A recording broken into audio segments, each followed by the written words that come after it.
Kulanti wacan oo wanaagsan daawadayaal halkan waa janaalkeena Udub Somali TV qodobada warkeena aad ku daawan doontaan waxaa qayb ka noqon doona haddii Rabbi qadaro saaxiibayaal muxuu yahay damaca madaxweynaha maamulka Puntland uu ka leeyahay maamulka Waqooyi Bari Soomaaliya warkeena ayaan idinkugu soo gudbin doonaa waxaa kaloo warkeena ku soo qaadan doonaa daawadayaal xiisada siyaasadeed ee ka taagan deegaanada maamulka Waqooyi Bari Soomaaliya wararkeena waxaan kaloo idinkugu soo gudbin doonaa safarka madaxweyne xasan sheekh maxamuud madhaba inuu ku tagi doono magaalooyinka waaweyn ee Kismaayo iyo sidoo kale Garbaharey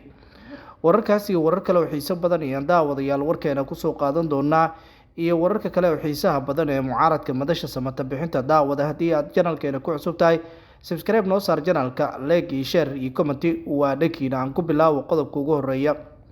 سعيد عبد الله دني مدحوينها maamulka Puntland ayaa wada qorshayaal waaweyn oo ugu doonayay inuu ugu duulo maamulka Waqooyi Bari Soomaaliya warar ay heshay warbaahinta Udub Somali TV ayaa waxay sheegayaan in Sacid Cabdullaahi Dani labadii maalin ee la soo dhaafay oo si weyn u abaabulay ciidan aad u fara badan oo ku doonayay in uu ku weeraro qaybo ka mid ah deegaanada maamulka Waqooyi Bari Soomaaliya waxaa sidoo kale wararku ay sheegayaan in ciidanka BNPF-ta uu qayb kaga dhigay dagaalka isla markaana gabi ahaanba waxa uu hadda ka baaqsanayaa dagaalka buuraha Calmiskaad waxaana yoolkiisu ugu weyn uu yahay inuu ka raayo madaxweyne xasan sheekh maxamuud oo ah madaxweynaha jamhuuriyadda federaalka Soomaaliya beelaha deegaanada maamulkaasi ayaa dhammaantoodba waxay yihiin kuwa hadda heegan u galay sidoo kale ceelbuhu waxaa ka jira qorshe culus oo wada Sacid Cabdullaahi Dani uu ku doonayo inuu ku soo dhaweysto beesha Warsangeli waxaana la tilmaamay in beesha Warsangeli dhaqaale aad u fara badan uu markan farta ka saaray madaxweynaha maamulka Puntland Sacid Dani ayaa sidoo kale aanan ku qanacsanayn hanaan siyaasadeedka ee wax ay ku wadaan maamulka Waqooyi Bari Soomaaliya iyo safarka madaxweyne xasan sheekh uu ku tagayo magaalada Laascaanood isagoona si weyn kaga xun dhaqdhaqaaqyada uu wado madaxweynaha jamhuuriyadda federaalka Soomaaliya uu safar ugu tagayo magaalada Laascaanood ee xarunta gobolka Sool ayaa saacadihii la soo dhaafay waxa ka jiray diyaar garowgii ugu dambeeyay oo maalmaha soo aadan madaxweyne xasan sheekh uu ku tagayo magaaladaasi inkastoo Sacid Dani iyo kooxdiisa xulafada ay dagaal isugu diyaarinayaan doonayaan inay culaadiyaan beelaha Laascaanood beesha Laascaanood degta ayaa waxaa si weyn u sheegtay in aan marnaba loo dulqaadanaynin yoolka iyo sidoo kale qorshaha ay ku doonayaan in isbedel uu ku dhaco isbedelkaasi oo ah in xaalad siyaasadeed oo cusub la abuuro isla markaana maamulka Waqooyi Bari uu noqdo maamul lugihiisa ku taagan dowladda dhexana garab weyn ka hela Sacid Dani oo la sheegay in khilaaf xoogan uu kala dhaxeeyo dowladda madaxweyne xasan sheekh maxamuud ayaa waxa uuna ku qanacsaneen maamulkani maadaama beelaha dhulbahantay Warsangeli ay hoostigi jireen maamulka la yiraahdo Puntland sidoo kalena qaybna maamulka Somaliland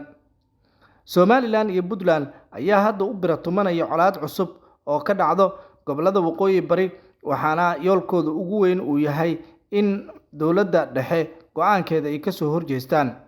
colaadan jirta ayaa u muuqanaysa in isbedelo cusub ay imaan doonaan waxaan isbedeladaasi dhammaantoodba ay noqonayaan in go'aamo adag la qaato isla markaana maamulka Waqooyi Bari uu noqdo maamul dhameystiran laakiin Warsangeli ayaa saacadihii la soo dhaafay salaadiintooda qaybo ka mid ah waxay isku dhiibeen maamulka Somaliland qayb kalena waxaa la sheegay inay isku dhiibayaan maamulka Puntland taas oo maamulka Waqooyi Bari dhibaato weyn ay ku tahay lacag balaayiin ah ayuu ku bixinayaa madaxweynaha maamulka Puntland maamulkaasi sidii uu ku burburi lahaa isla markaana uu isaga u hoos imaan lahaa tanna waxay ka dhigan tahay in xiisadu mar kale cirka ay isku sii shareereyso dhinaca kale daawadayaal madaxweyne xasan sheekh maxamuud ayaa safarkiisa Kismaayo waxaa xigi doono magaalada Garbaharey ee xarunta gobolka Gado wararka sidoo kale waxay sheegayaan in magaalada Garbaharey uu beesha Mariixaan uu kula kulmi doono madaxweynuhu maadaama beeshan ay dib u aragto heshiiska Axmed Madoobe iyo sidoo kale madaxweyne xasan sheekh maxamuud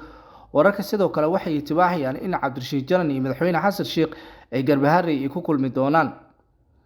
madaxweynaha jamhuuriyadda federaalka Soomaaliya ayaa yoolkiisa ugu weyn waxa uu yahay in uu hadda isfahmaan waa maamulka Jubbaland iyo sidoo kale odayaasha beesha Mariixaan maadaama odayaasha beesha Mariixaan ay si weyn kaga soo horjeedaan hanaan siyaasadeedka madaxweyne xasan sheekh maxamuud oo kula heshiinaya madaxweynaha maamulka Jubbaland Axmed Maxamed Islaam Axmed Madoobe.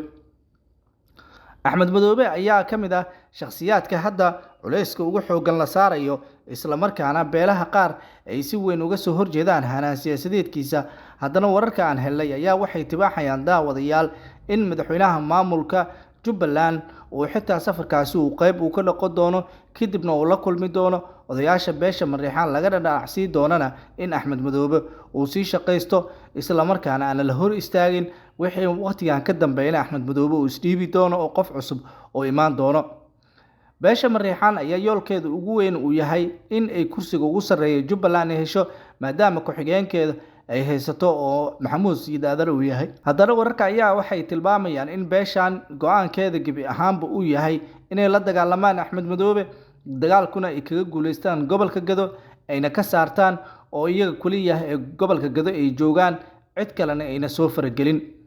laakiin madaxweynaha ayaa qorshihiisa ugu weyn waxa uu yahay inuu wax waliba xalliyo, isla markaana beeshan uu qanciyo, tallaabo adagna uu qaado madaxweynaha Jamhuuriyadda Federaalka Soomaaliya Xasan Sheekh.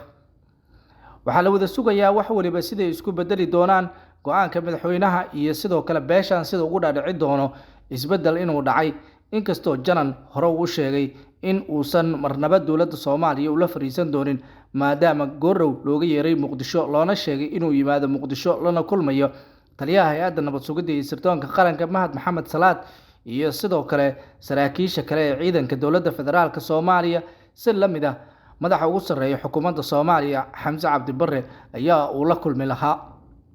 laakiin kulamadaas oo idil Cabdirashiid Janan waa uu diiday, waxaana uu sheegay in uusan marnaba Muqdisho imaan doonin, dowladda go'aankeedana uu ka soo horjeedo. dowladda federaalka Soomaaliya lama oga tallaabada ay qaadi doonto iyo sida beeshan ay u qanci doonto, laakiin waxaa la wada sugayaa safarada uu ku tagay madaxweyne Xasan Sheekh Garbaharey iyo sidoo kale Kismaayo. labadaasi meel ayaana yoolka ugu weyn madaxweynaha Jamhuuriyadda Federaalka Soomaaliya ah, waxaana madaxweyne Xasan Sheekh uu rajeynayaa in uu beesha Mareexaan u soo jiito, isla markaana uu qanciyo in maamulka Jubbaland haddii waqtigiisa uu dhamaado, maamulka kale ee hoggaanka wax qofka qabanayo uu ka soo jeedi doono beesha Mareexaan. laakiin beesha Mareexaan ayaa ka warhaysa qorshaha madaxweyne Xasan Sheekh, waxaana la sugayaa sida ay odayaashu ay ugu cuntami doono go'aanka madaxweynaha Jamhuuriyadda Federaalka Soomaaliya Xasan Sheekh Maxamuud.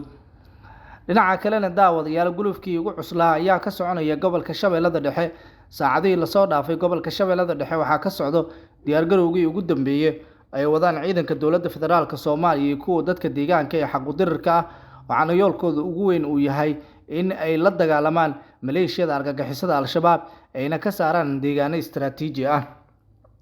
deegaano fara badan oo dhaca gobolkaasi waxaa ku sugan maleeshiyada argagixisada Al-Shabaab oo dhibaato xooggan ku haysa shacabka, waxaana saacadihii la soo dhaafay socday abaabul aad u xooggan oo ka dhan ah maleeshiyadu, waxaana dadka deegaanka iyo ciidamada dowladda federaalka Soomaaliya ay hadda yoolkooda ugu weyn uu yahay inay qabtaan degmada Masaajidda Cali Gaduud iyo sidoo kale Al-Kowsar, Daarunimca iyo sidoo kale waxay qaban doonaan Aadan Yabaal. intaba waa deegaano istiraatiiji ah oo dhaca gobolka Shabeellada Dhexe, waxaana gobolka Shabeellada Dhexe hadda u muuqanaya in mar kale la doonayo in laga sifeeyo kooxda maleeshiyada ah ee argagixisada ah ee Al-Shabaab ay caadeysatay inay mar waliba dhibaateyso shacabka deegaanada dalka.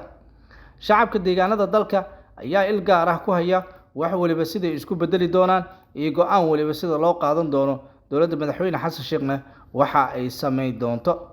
guud ahaan daawadayaal warkii oo aad ka daawanayseen janaalkeena Udub Somali TV saaxiibayaal waa naga intaa. daawada haddii aad janaalkeena Udub Somali TV aad ku cusub tahay, subscribe noo saar janaalka, like iyo share iyo comment waa dhankiina. waa mahadsantihiin, amaana Allah.